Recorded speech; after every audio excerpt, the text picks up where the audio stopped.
There are some places you need to visit at least once in a lifetime. One such place is the Spiti Valley. Located in the Himalayas, it is a place you can give your heart to. The name Spiti means the middle land.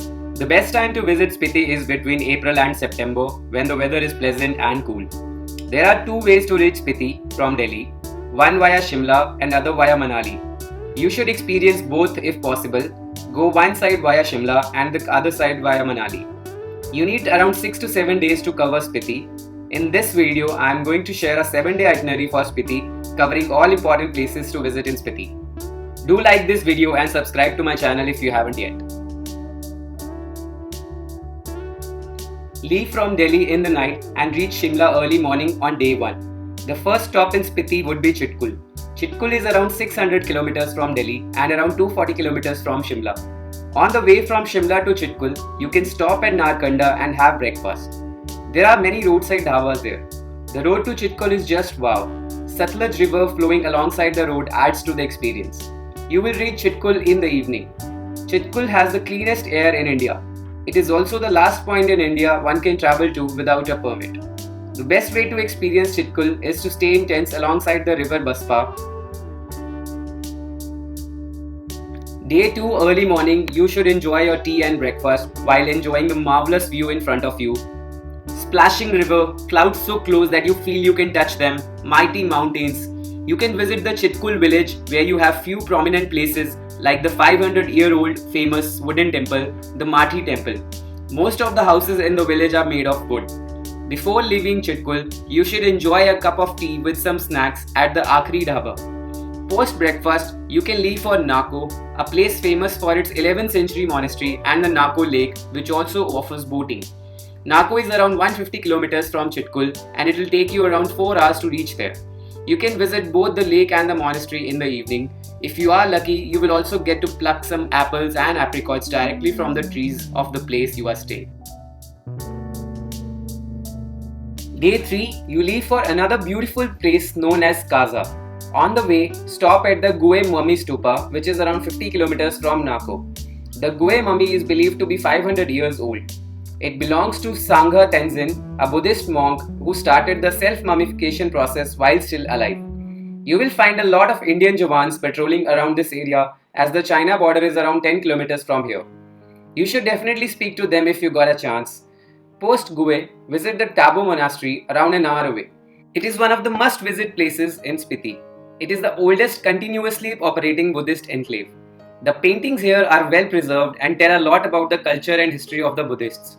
One can shop some Tibetan stuff from the shops inside the monastery. From Tabo, visit another famous monastery, the Dhankar Gompa, again an hour away from Tabo. Its name means a fort on the cliff. There is a silent cave where you feel so cut off and at peace. You can spend some time there doing meditation. If you are interested, you can also trek to Dhankar Lake from there. It's a 3-kilometer trek which will take you around 1 hour to reach the lake, but the effort is totally worth it. Situated at a height of 4100 meters, the lake is simply beautiful. In the evening, post the trek, reach Kaza, which is around 30 kilometers from Dhankar Monastery. The road from here to Kaza is beautiful with Spiti river flowing parallel to the road. The first place that you can visit from Kaza is Langza, which is around 2 hours drive from Kaza. The major attraction there is a 35 feet statue of Buddha, which is believed to be more than 1000 years old.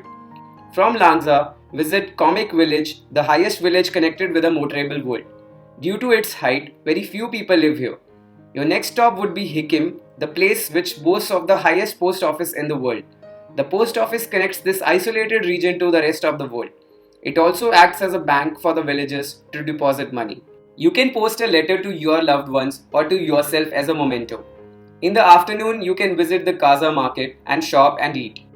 In the evening, visit the Ki Monastery. It is the biggest monastery in Spiti Valley and a religious training center for the lamas. On day 5, visit Kibber, which is around 20 kilometers from Kaza. The houses in Kibber are made of stone rather than wood or mud, as is the case with other places in Spiti.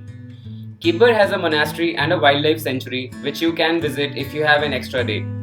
The way from Kaza to Chandrata Lake Base Camp is a whole experience in itself. One where you will not be able to take your eyes off of. You will cross the Cheecham Bridge, the highest bridge in the entire Asia, located at a height of around 14,000 feet. The road from Kibber to Losar is one of the most picturesque roads in the world. 3 hours of eye-pleasing landscape. It will feel like you are on a different planet altogether.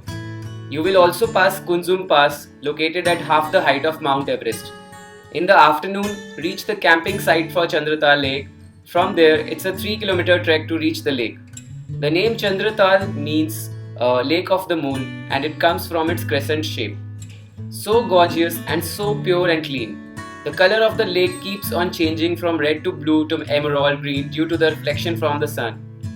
As the sun begins its descent, the views start becoming even more magical. You can get some good clicks of the lake in the moonlight.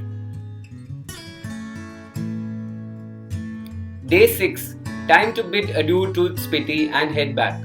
This time you can take the route via Manali. The Spiti-Manali road is one of the most treacherous roads. The roads are far and few. One has to cross a lot of river crossings and roads laden with stones and flowing water.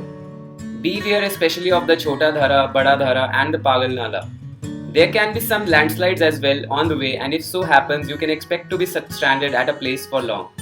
On the way, you can stop at Rohtang Pass as well. Once in Manali, you can spend a few hours there and then leave for Delhi. Manali to Delhi is around 10 to 12 hours, so you will reach Delhi on day 7.